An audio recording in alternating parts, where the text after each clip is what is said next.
All right. Thanks for everybody who is joining us and anybody watching. I'm super excited to launch Habit Savage, the Habit Savage channel, and I'm even more excited to be doing it like this with a good friend of mine, Carlos, the Credit Assassin. And the reason why is because I think he embodies everything that we're trying to do at Habit Savage.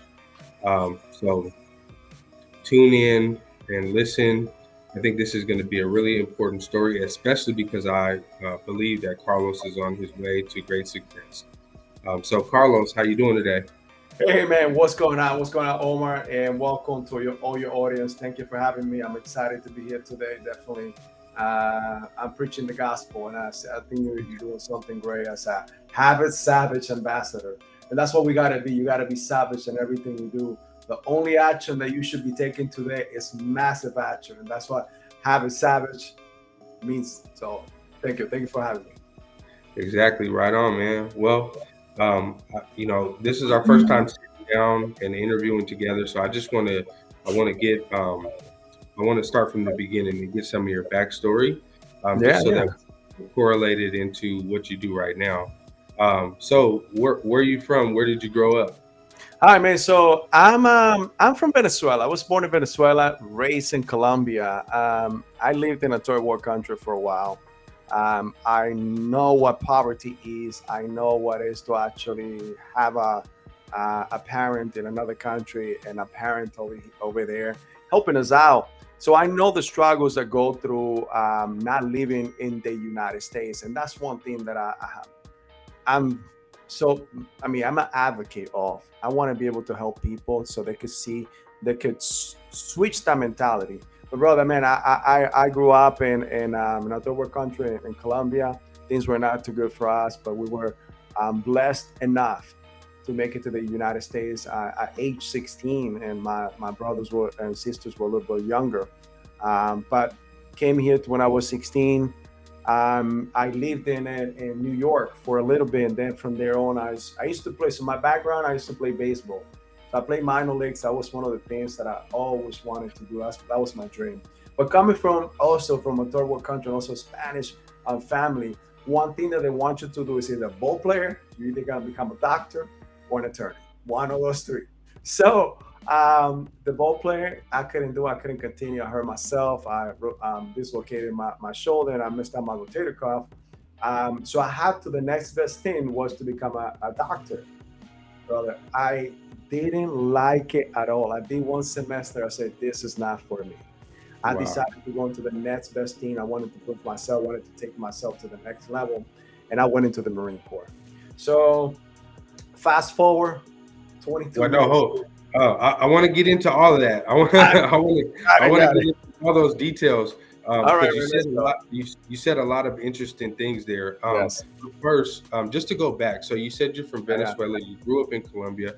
I know how Colombia is, and well, it's a lot better than it was back then because right. my dad is from Colombia as well. So I've been to Colombia back then, Yeah. um, and I just want to know what were you like as a small kid growing up there? You know what? I always, I'll tell you, I'm not book smart. And I never gonna claim to be book smart. But that's something that I learned from young age is that I need to be around people that are smarter than me. I will always have questions. Always have that entrepreneurial mentality. And at age 11, I compared to my kids right now to what I was before. I'm like, that's nothing. I remember that I would go and pay the house bills. Like my dad had to go to work, and I had to actually take money, put it in my pocket, take the bus, go to the center of the city, like almost an hour away, to go pay the bills. There was no internet, there was no paying over the phone. You had to go in person to pay the water bill, to pay the electricity bill. So since a young age, I don't know, something in me just flipped.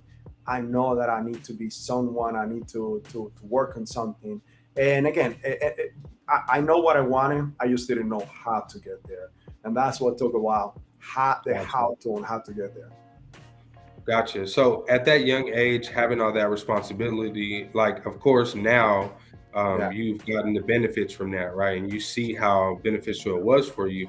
But at that age, did it feel like a lot of weight on your shoulders, having to, having to do that kind of stuff and play that kind of role at such a young age in the family?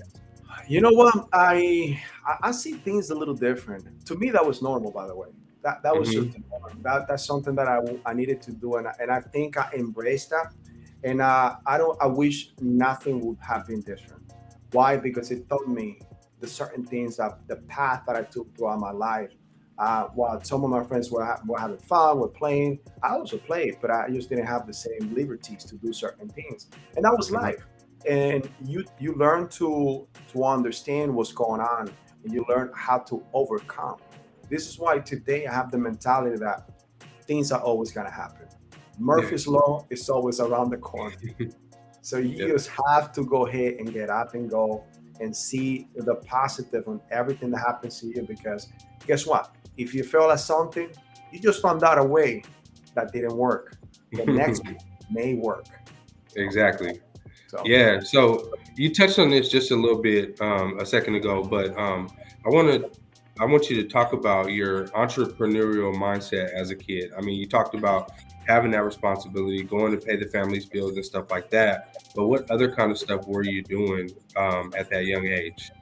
So at a young age, back in Colombia, what I used to do, there used to be a show about soccer. It was cartoons, and it was like the Pokemon back then in Colombia. And I used Hmm. to collect these cards, and I used to resell them. So I would people that didn't want it, I would just pick it up, and I would change for other ones. And there was always something. I mean, I need to double my money, double my money. That's what I used to do. Now to this day, I think it was like about 5 years ago that I completely forgot. I opened a bank account at age 12, I believe. And my Wow. mom had to open it up with me. And when she went back to Colombia, said, "You know, you still have the bank account over there." And it had compound for a little bit. It was Wow. like a couple, what they call millions of dollars, millions of pesos over there, which it was probably Hmm. about $500 over here, but it grew. So it was something that I always, I guess, I knew how to do. I knew that the concept of multiplying money, multiplying assets, I just didn't know how to do it in a bigger spectrum. But you know what? Something that comes to mind when we do this, like we all are this way. Kids are the most relentless salesmen. They have the greatest imagination. And unfortunately, what we do is we sometimes stop that by saying they no, by telling no, don't do this, don't go that route. It is not going to work. Don't do it. You know what? I wish, and that's why I'm one of the main things that I even do with my kids completely different. Hmm. I even tell you, I learned this from Dr. John Maxwell. That one of the things that his father used to do was he wouldn't give him an allowance unless they read a book. So what I made a deal with my kids is you read a book a month and I give you $10. So, Right. so that's the deal. And at least I want to make sure that if they get one thing from that book, it's one thing that I'm going to leave behind. Because you could Nice. leave anything behind, money, whatever, but that's going to go away. That's not going to Right. be forever. The teachings, Right. the legacy, the knowledge, that's your legacy. Exactly. Yeah, that's a good point there, man. So you brought up being moving here as a teenager, but before we get to your experience here, what were you like as a teen there? Like, what was high school like for you and stuff like that? And what was it like having to leave and come over here? Yeah, I love my teen years. I think from 11 to 16. Again, I was playing baseball. That was my life. Hmm. Even when I was younger, I think it was about 9, younger than young. 9, 10, I played for the Colombian team, and I came to the United States. That was the first time to compete against all the countries, and we played good. But Cuba beat the behind out of that. So Cuba was. I mean, we played very good. So that's something that I got to say. So I used to look. I was very active. Family was one of those things, but again, not knowing where you come from, being poor, family is always the nucleus there. And unfortunately, we didn't have our mother with us. Our mom had to come to the United States to help us out to survive back then because we were very poor, and all the sacrifices that she did back then. I mean, allowed us to survive and be here today. So for that, I'm very, very thankful. Yeah. Actually, that's something that we didn't touch on was okay. You moved from Venezuela to Colombia, but how much family did you have in Colombia at that time? Was it just you and your dad, or did you have some siblings and cousins, aunties, anything like that at all? or would Yeah, it yeah. just be? So actually, my mom's family is all in Colombia. My dad's family is in Venezuela. So we have Okay. both. I mean, we've got, but I'm honestly like, when we lived in Venezuela, I was very young age. Hmm. I actually was, I grew up in Colombia. So I know Hmm. more of Colombia, even though like I think last time I went there was 2018. I mean, I remember everything. I went to the Hmm. same house. I remember the ins and outs, but now everything looks so much smaller. When you're little, you see everything so huge. Now you Yeah. come back, and I'm like, is this the same house? I look like a giant coming through this whole thing. But it's just the same way that we see life, and that's what I was Hmm. trying to tell you earlier. We have an imagination when we're kids, and if we are able to foster that through our kids, and I know like things could have been completely different, but you know what? I don't wish that because I learned from it, and now I'm able to turn that around with my own Yeah. legacy, my kids going forward. Of course, man. Awesome. Um, Now, when you guys moved here to Mhm. New York City at 16 Right. years old, what was that like? What was your first Uh, impression of New York? it was a culture shocker for us. I didn't know the language. I had to learn English. I mean, I said that I was going to do everything and anything. I started going Hmm. to school, but I saw our family also struggling. So when we first got here, we were not in a good monetarily status. Let's put it that way. Hmm. We have welfare. Let me tell you something. Been in the military, never had PTSD. The only PTSD that I have is on Turkey. And I tell you what, funny story. Every Thanksgiving, we used to go around to all the soup kitchens, the churches, and we get turkeys. Wow. So at the end of Thanksgiving, we had turkeys for days in the Hmm. deep freezer, in the fridge. So we were eating turkey all the way to like almost January 4th, sometimes breakfast, lunch, and dinner. So to this day, offer me whatever you want by turkey. Yeah, Wow, man. Okay. yeah. All right. So, so you said you came here and you didn't know the language. How long did it take for you to adjust? Actually, I judged fairly quick. One of the Okay. main things I say, and I saw one of the weaknesses that I had back then. I couldn't communicate. So Hmm. I have friends that speak English. I said, please don't speak to me in Spanish. Speak to me in English. I start watching Friends. So I know every episode of Friends, and I start listening to rap back then. The Locks, Hmm. Maze, Tupac back then, all of it. So I used to go to school in the morning, and I have a cassette tape. There wasn't no CD player yet, so cassette tape, and I will play, pause, write down what I understand. Wow. Play, pause, write down what I understand. That's how I start developing my hearing, or the hearing of and understanding the language. And that took me about a year or so to actually definitely start understanding, start speaking. I mean, and my accent is still stuck with me to this day, but I'm definitely I was able to learn grammar. I mean, today I have two masters. I even got my doctorate Wow. organizational leadership. So it is something that helped me, like applying myself back then and trying to Hmm. understand and learn the language helped me tremendously. Right on. Yeah, and I'm sure it helped that you landed in New York too, because there's other Colombians there, Yeah, there was a other lot of. Spanish speaking people. Period. That you Oh can yeah, that you can talk to. All yeah. right. So, what did you do after high school? So what did I do after high school? So right after high school, I was playing baseball while in high school. That's when I got hurt.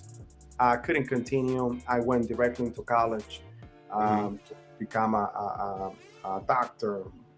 I wanted to become a plastic surgeon because of my family, but I quickly found out that wasn't for me. Right after Okay. that, yeah, quickly found out it wasn't for me. I finished that semester. I said, I want to go back to school for this. I just didn't want to go back to school. And I Hmm. decided to go into the military. That was one of the things that my dad was a Marine, but back in Venezuela. So I wanted to follow the footsteps, but also prove myself that I was tougher than my dad. So I decided to go to the Marine Corps. I found out who was the toughest training, and I did it. So I went into the Marine Corps, so I mean, I don't want to steal your thunder. I went to the Marine Corps back then. Yeah. Right on, man. Well, thank you Yeah, for serving. yeah, I Um, appreciate it. so how has your experience in the military helped you as an entrepreneur? It taught me discipline. Mm. That's one thing with a lot of entrepreneurs that they start something and they get the squirrel effect. like a dog. You throw a ball, and they see a squirrel, they forgot they were chasing a ball.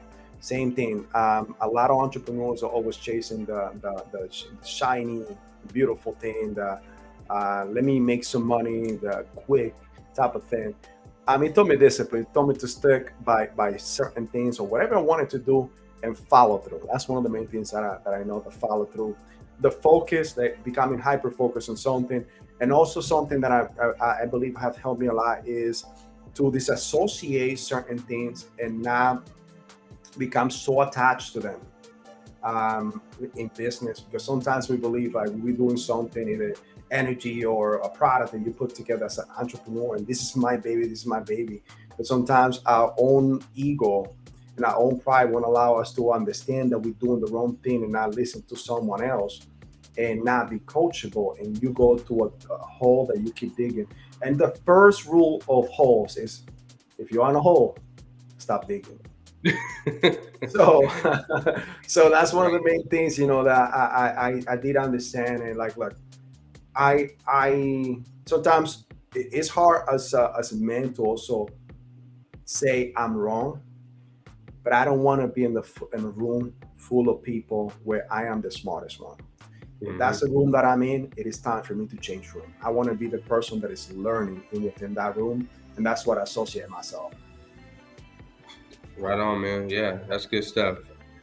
So switching gears now into your current business.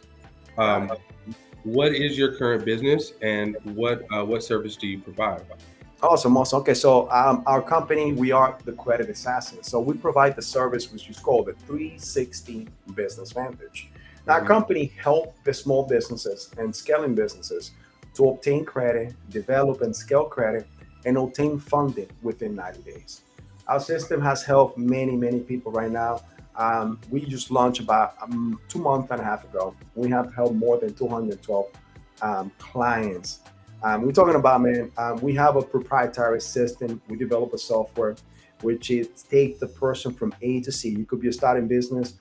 What we do, we help you get through everything that you need to do step by step when it comes down to your business credit, and allow you to not only develop the four legs of foundation, what we call business credit and corporate credit, but at the same time, we have a network of more than 3,000 lenders that will allow you to obtain credit either by unsecured business finances, loans, SBA loans, and there's many other means that we have, conventional and unconventional.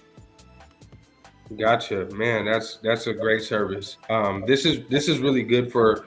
This is stuff that people don't know, and how to build those assets, how to use other people's money. Like we hear so much about Correct. to buy assets and build businesses and things like that. So I want to dive into that some more. So, Also, what kind of things does a person need to have in line before they come to you to get business credit? they don't need to have anything in line. You could be a Okay. new company or you could be starting a company. As a matter of Okay. fact, the easiest people to deal with is the people that are just starting a business. Why? Hmm. Because we could take you every step that you need to take in order to get there. Every step that you need to take in order to start developing. And that's the easiest people to deal with because they don't know, but they are coachable. The hardest people to deal with are people that have been in business for a while. That I understand they've been in business, they make cash, they have no credit. And one of the main things you got to keep in mind is one out of three businesses will make it past the fifth year, and only 50% of those will make it to the 10th year. Yeah. So you need to make sure that's one of your legs of your business. Not only that, if you ever trying to sell your business and your business don't have credit, then that business is not valuable. Not only that, and something else that we teach our clients is that you need to learn how to exit, meaning exit your role within your company. If you are the Hmm. person that needs to be every single day making money for your business, then you have a job. And the time you sell that business, you're selling a job. And most investors don't want to buy a job. They want to buy a business that create cash flow. That's something that we all got to keep in mind. So this is what we do. We help people to develop that business credit that allows them to not only create the capital, so they could reinvest into the business and create the cash flow, the freedom, the generational wealth that they're looking for. That's awesome. And you touched on a couple of different points there. One being that your business, if you want your business to be sellable, that you need to have those things in line. Why is that important for people watching who don't know? Like they Yeah, might be thinking, well, what if I don't want to sell my business? But that's not the point. The point is to have a valuable asset, you need to have these things in line. But can you tell us why that's important of course. So to have a let's just sellable say business? you don't want to sell your business. I'm sorry, you don't want to sell your business, and you want to not only grow your company, you want to become a massive company that people could talk about. Now, Hmm. in order to become a massive company, uh, soon enough you're gonna have to have investors. You're gonna have to have lending. You're gonna have to have infuse of money, because if Yeah. cash flow by itself will not take you there, and that's not the smartest way to even do it. Yeah. Everybody could tell you you need to obtain debt. Debt is good because that debt allows your business, like the Googles, the Amazons, the Coca-Colas, they have cash to pay for everything that they have on money, but they are the one that obtain billions and billions of dollars in debt. Why they do it? What makes you so different? What makes us so different? So let's follow the same steps of the big companies that are doing it today, that are creating wealth, that are creating massive generational wealth for them, their family. And that's what we do, that we're trying to emulate. So what we do, we mimic, we manage, and we try to make it better. So that's what we're doing. Why is this important? Because that allows you to grow and continue to steady grow for you and your family. If you want to leave this business for your family, you want to make sure that you leave a vehicle that is, an autopilot, not Yeah. a vehicle that they gotta constantly put change tires, change everything, do tune-ups. I mean, we all have that clunker, right? That we constantly, like, we go 2 miles, we got to do something to it. That's not the way we want to actually have your business. You want to make sure that your business is an autopilot, so that you could leave a legacy for your family. Right. Yeah, that's really interesting, and I've seen that a lot in recent years, especially with a lot of baby boomers looking to retire and wanting to either hand their business down to their kids, but their kids don't want it because it's just a job for them. It's not a valuable asset that just All pays, right. that just spits out money. Now, Perfect. let me add to that. Now Hmm. that you say the baby boomers, if Yep. today you're trying to build business credit, you don't have a business, create a business. In the next 2 years, there's going to be $2 trillion of assets being passed over. Baby boomers are retiring. Business are gonna be sold, and they are gonna be sold on pennies on the dollars. And the best Yes. way for you to buy a business is by having business credit, because now you could go to the bank and obtain cash, obtain debt to buy a business, and now you could go forward. You don't have to start from the. I mean, I started business from the bottom up. It is not fun. It is a process that I wouldn't tell anyone to do it, but it's rewarding. You learn a lot. It's better for you to buy something that is already working and just make it better. So that's another reason why you should have business credit today. Absolutely, absolutely. So, you did touch on starting a business and why you wouldn't recommend it, but you've done so and you're having success. So, what is your typical day like? What does it look like for you? Oh, my typical day, man. I wake up at 5:30 in the morning. I usually meditate. I have my morning routine. I work out in the morning. And one of the things is I start working from there. I check with my guys. I got kids. Fortunately, I'm a single parent, but kids only with me. But I see them every single day, so I take them to school. 8:45, no matter what. Once I take my kids, my team, we all meet. We have our morning rallies in which we talk about our wins, we talk Hmm. about the things that went right the day before, and we talk about certain KPIs and metrics that we need to meet for the day. Then those teams will break down into little different teams, and they do what we call role play. One thing that I understand, I have learned when it comes down to sales, you become rusty after 12, 24 hours. Yeah, If you don't for sure. continue role playing, and Yep. seeing what my obstacle the day before was, and if I don't have that mentality, it's a system. I mean, people do it. It's like when you go to the gym, you warm up, and when you go to the gym, you train, right? You wouldn't want to just go ahead and do a 300-pound deadlift, just putting your belt on and just going with it, right? You want to train, you want to warm up, you want to do little things, and then let's go to it, right? Same thing, same concept. Why would you? and that's what I teach my guys. And again, this is something that we teach and for our customers, but we also do it within in house. We train before we get on the phones, and that's our morning routine. Then from there on, they start doing their job. I start doing my job for them. My job for them as a leader is to make their success easy as possible. So how I do that? By getting online, by putting content out, by telling people what we do, how we do it, and teaching people, by getting in podcasts, by doing presentations, by talking to banks, by bringing new partners in, by getting training for them. So, all of those little things that will make the business a lot stronger, a lot fortified, and train them to be better. Because one of the things that we focus in our company in Credit Assassins is a PPF, professional, personal, and financial goals. And Hmm. that's what we do. My goal is that this company not only emphasize on their goals and makes them successful, because the day that I do that and while I'm doing that, they'll give more to the company, thus allow us to grow. So that's the typical day. Every day we got curveballs. So Yeah, that's gotcha. No, but those yeah. you said some great stuff, especially pertaining to our audience, which is that routine. Mhm. That's the biggest thing, and that's basically what we like to talk about mostly here at Habit Savage. Is like Yeah. those habits, those daily things that you're doing are what's going to create your success. It's Correct. Yeah. so awesome. So, what would you say your biggest strength is in business, and what you tend to focus on? My biggest strength in business is knowing what I don't know and looking for that person that's going to help me out. I'm Okay. not prideful. I know that if I stuck in my little box, I'm Hmm. gonna hurt. My people are gonna hurt. My revenue is going to hurt. Everybody's gonna hurt. So that doesn't help anyone by me saying I don't know this. Let me find out how we can fix it. Think about Yeah. this analogy. An astronaut goes into space, right? Hmm. An astronaut is never by himself. He has different teams helping Oh him yeah. through the whole process, from Yep. researching and coming back in, from landing and everything else. And he Hmm. needs to listen to each one of them on everything that he needs to do in order to be successful, right? Right. Think about it. You as an entrepreneur, you are an astronaut. You need to have Yep. your pockets of teams to make you successful. The day that you become prideful and your ego don't let you do, that's the day that you fail. As an entrepreneur, you can go any further.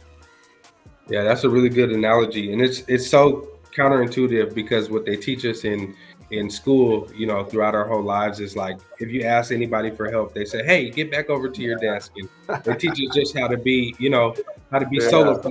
But I definitely understand that and can feel that. yeah, yeah. What would No, you say your biggest what would you say your biggest weakness is, and how do you overcome it? my biggest weakness, I would say, I've been working a lot on a lot of things, and I think sometimes it's not seeing my blind spots. Okay. And so how I overcome those is by having the conversation with my people and asking them to be honest with what they see my blind spots are. Hmm. Think about it. It's like when even in the military, what we do, we have what's called A drivers, because every once in a while when you're driving you may have rear view mirrors, but there's a spot that you don't see, that's your blind spot. But if you have somebody looking at you and telling you, hey, there's a car coming, you can avoid that crash. Same thing, I know, and I try to tell my people, look, let's put our egos to the side. Tell me if you see something wrong, because I'm going to tell you if something's wrong. I need you to do the same thing with me.